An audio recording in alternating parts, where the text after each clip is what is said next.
Welcome to the Core Women Podcast, the place for women entrepreneurs, authors, and self-starters looking to build community and gain valuable insights through expert interviews with women at the top of their game. Join your host, podcaster, producer, expert coach, entrepreneur, and author, Dr. Summer Watson, as she aims to inspire and empower you through these candid conversations. Lean in and embrace the journey.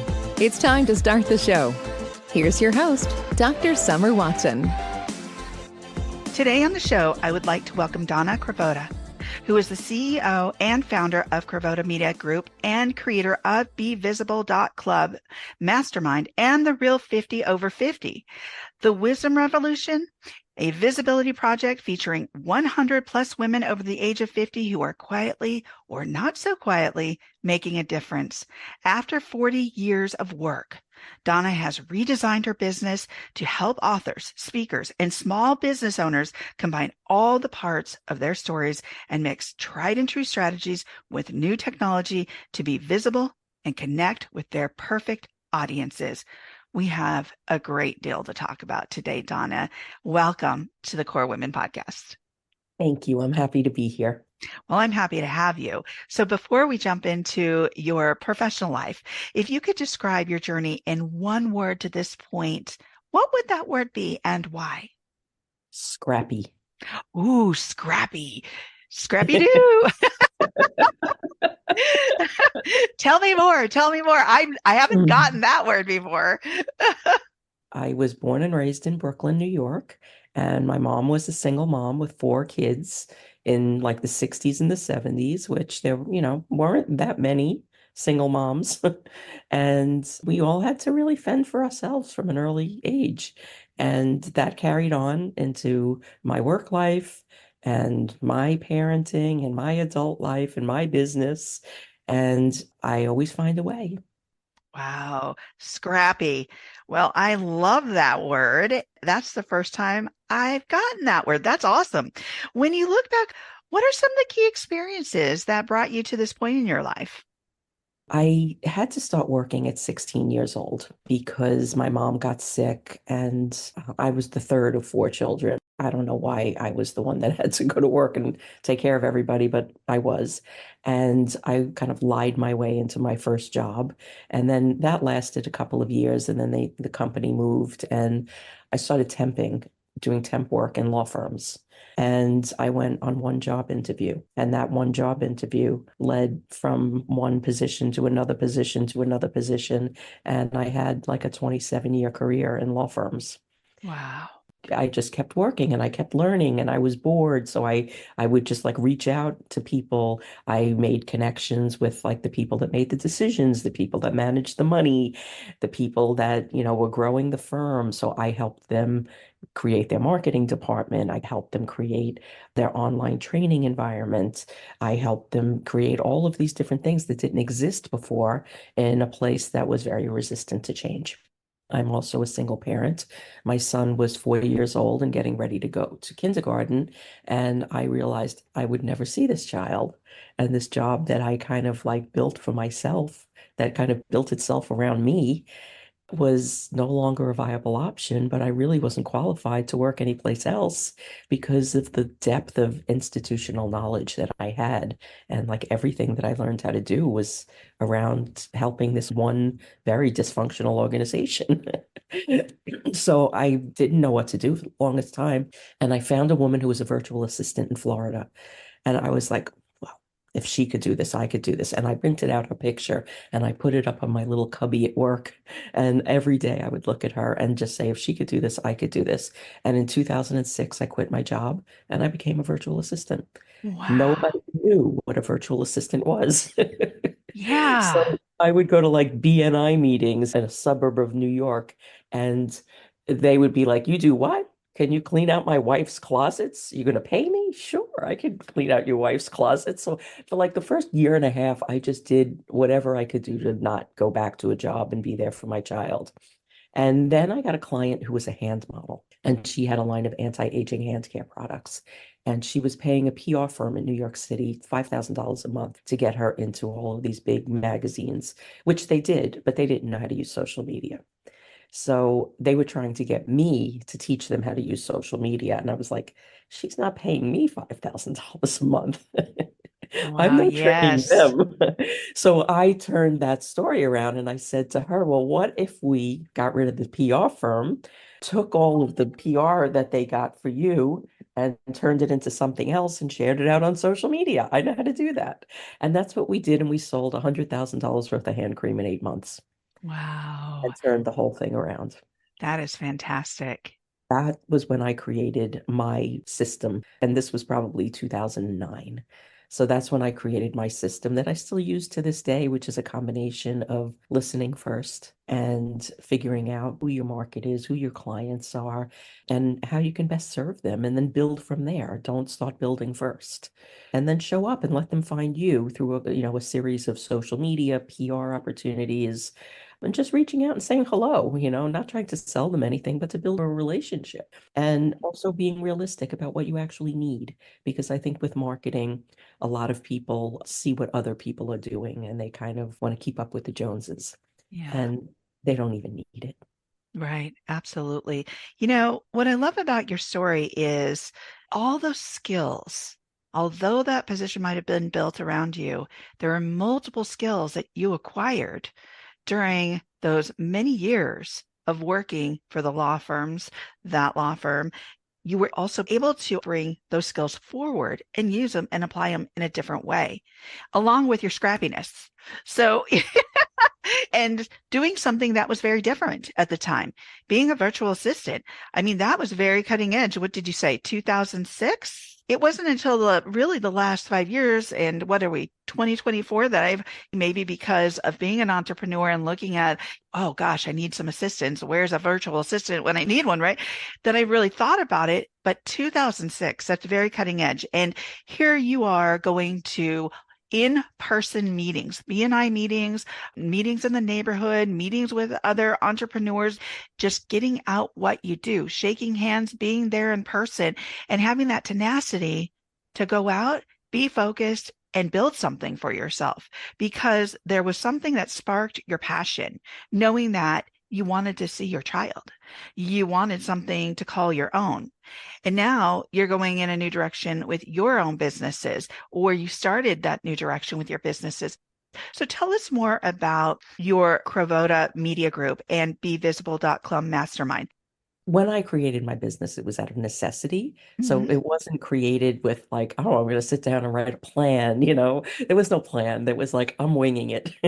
Wow. And then that happened over the years too. I mean, single parenting, lots of things happened. And then I had health issues. And then there was a pandemic. And then I had sick relatives and all of these things, life going on. I was also in a very, very difficult co-parenting situation for a long time, which was one of the reasons that I needed to be closer to home as well. So I'm building a business with all of these moving parts around me that were really challenging.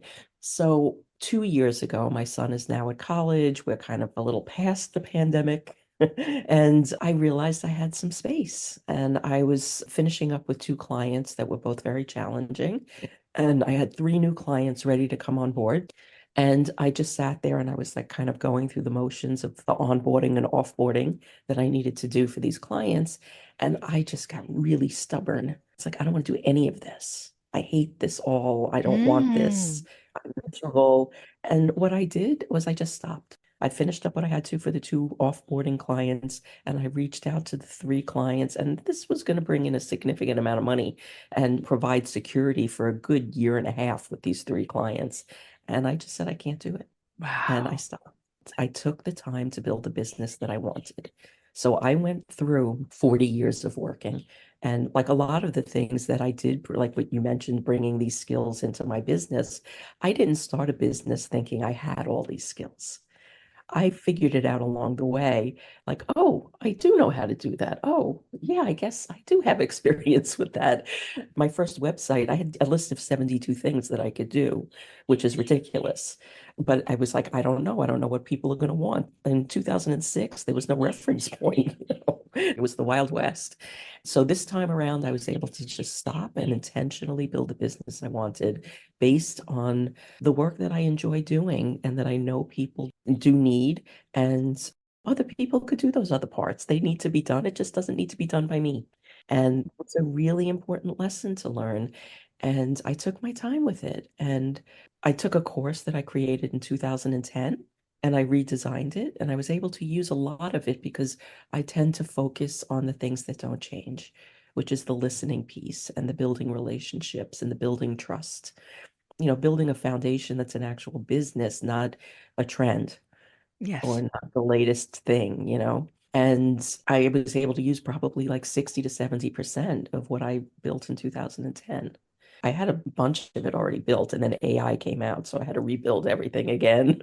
But it's just been amazing to go through that evolution. And when I went through that, I realized, well, this is what I take clients through. And I always talked about my work being the more tactical side of things, like the social media and the PR and the content development and understanding SEO. And what I realized is what I'm helping people do is reconnect to their stories because we lose things along the way. We give them away. We don't just lose them. We literally hand them away to other people. And when you have the space, and this is one of the things that came to me through this whole process, is it often happens in the time of life when you're over the age of 50, where you actually have the space and the time and the energy to be intentional about what you want and build it in a different way. And that's also the time where you can actually start to remember those parts of yourself that you've given away. You've had that point of reflection where you stopped and said, okay, I don't want to do it this way anymore. Mhm. I have a choice to do it another way. You're doing all these wonderful things because of that point of reflection. Where, Donna, did you get the courage to say, I want to do this for myself? Not need, but I want to do this for myself. It was the first time in my life that I felt like I could. I was always looking for the permission to be able to do something. I didn't need anybody's permission. You finally grew into, I don't need anybody's permission to do this. Where did that come from? Stopping really helped because I never stopped. I mean, I literally never stopped. I took care of people my entire life, and I was at a point where there was nobody left to take care of but me and one ornery cat. That was it. And sometimes through all of that, we forget. We forget to Yeah. take care of ourselves. And again, I never even knew. I never even knew that was an option. Okay, good point. Good point. You didn't know that was an option. And now you're doing the real 50 over 50. That was unplanned. Okay, tell me more about that. Let's talk about that. I was about almost a year into my little reinvention phase, and Okay. um, I like that into my reinvention phase. So and let's and talk a, and a, about this. and a bit frustrated because like AI came out, and this is a couple of months later, and I was just like every day I thought I had it down because I'm really good at creating stuff. I'm really fast. I could do a million different things, and I just kept hitting a wall because every day it was like, all right, I'm gonna go to bed, and all the plates are nice and neatly stacked, and I wake up in the morning and somebody spun them all in the middle of the night Oh, because everything changed. So I rewrote this stuff so many times. And honestly, I'm still rewriting it because it just keeps changing. And I had to figure out not only how do I make this all make sense for other people, but like where do I fit in the AI landscape? Because I don't want to be that person that is like 2 weeks ago I was doing something else and now I'm an AI expert. That's yeah. not who I am. And I don't want to be an AI expert. And, I just want to be able to use these tools in a practical and reasonable way because we're all going to have to use them. And part of what I want to teach is how can we take these tools and apply them to the things that I'm teaching people how to do. And it was just a very challenging exercise in figuring out, how to make it work with my work and how to make it work with what I'm comfortable with as a professional and a human being. Right. So there was a lot of challenge with that. And I was laying in bed one morning. I could tell you exactly the morning. It was February 17th, 2023.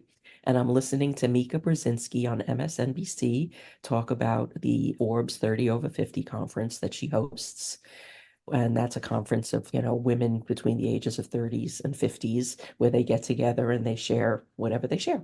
So I'm laying there, I'm like, oh, this is nice. It's lovely. I always love when women are celebrated. But these are all women we already know. What about? And I started going down the list of all the people I know that are out there every day on the front lines of life, their moms, their wives, their daughters, their sisters.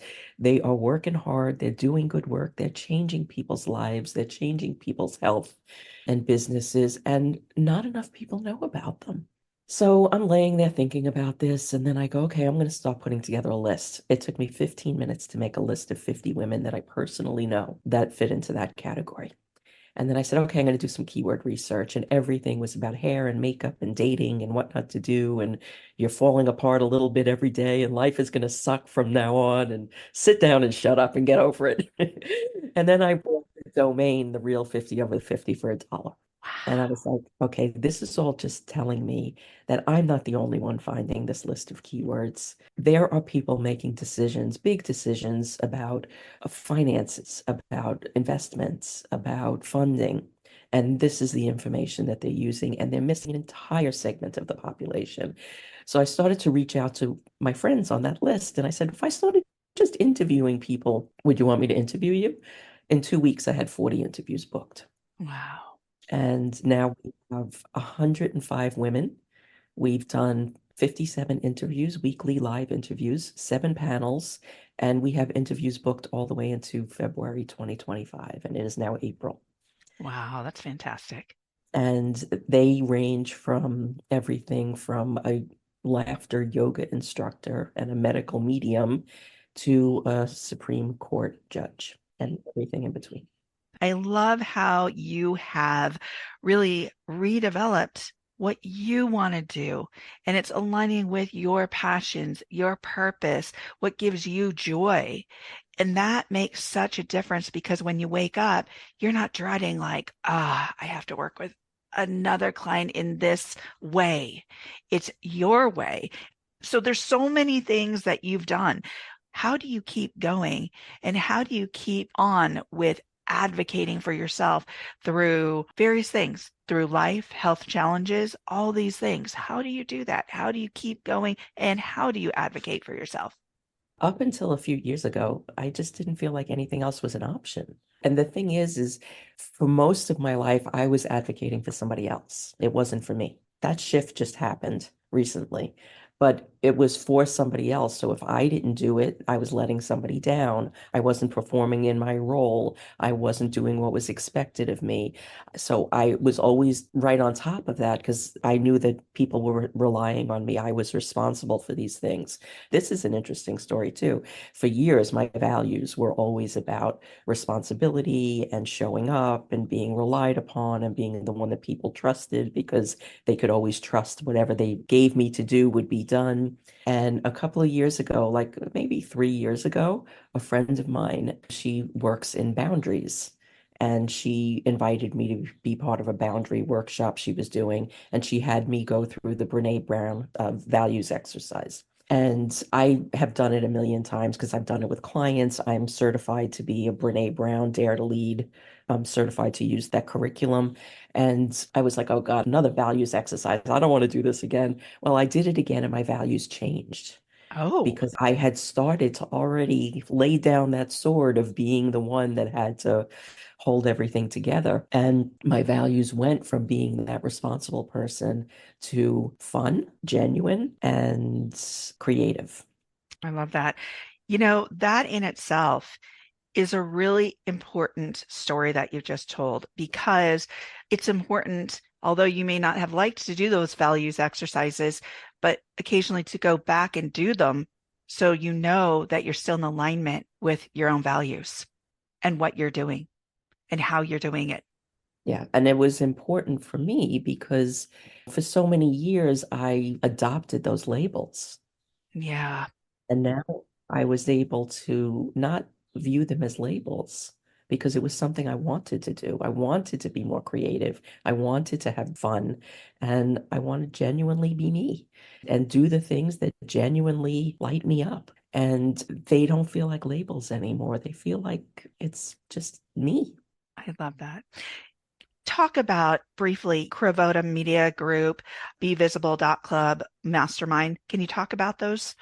When I first started my business, it was virtualmanagementconcepts.llc.com. Okay. It's Okay. so bad.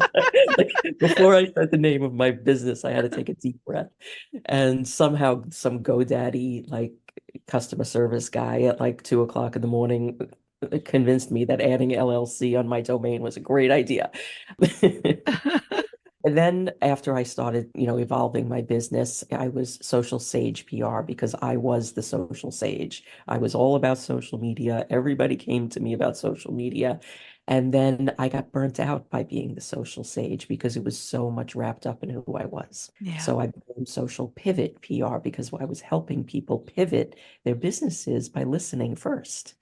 And this was like a whole journey. And then I had the domain Cravotta Media Group for years, but I didn't feel like I could step into putting my business out there with my own name. And I did that. I think it's about 5 or 6 years now that I did that. It was a big thing for me because it was like I was one with my business. I didn't need a persona. It's me.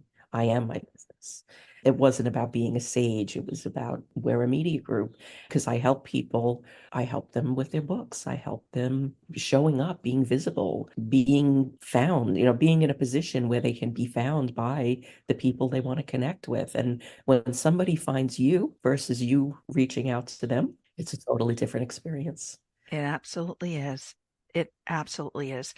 We have covered so much here. We've touched on many things from life experiences to your business. As we come to the close of the interview, my last question is, if you were to give the listeners one tip about harnessing the courage to pursue their passions, what would it be? Take Brene Brown's values exercise. It's on her website. And really be honest and block out some time. And even if you've done it in the past, do it again because you change and listen to yourself. It's the most underutilized skill in so many different industries. We have all of our answers, and we're so often seeking them through somebody else because we're afraid of what the answer might be. Thank you for that. And thank you, Donna, for joining me on the Core Women podcast today. Thank you. It's been a pleasure.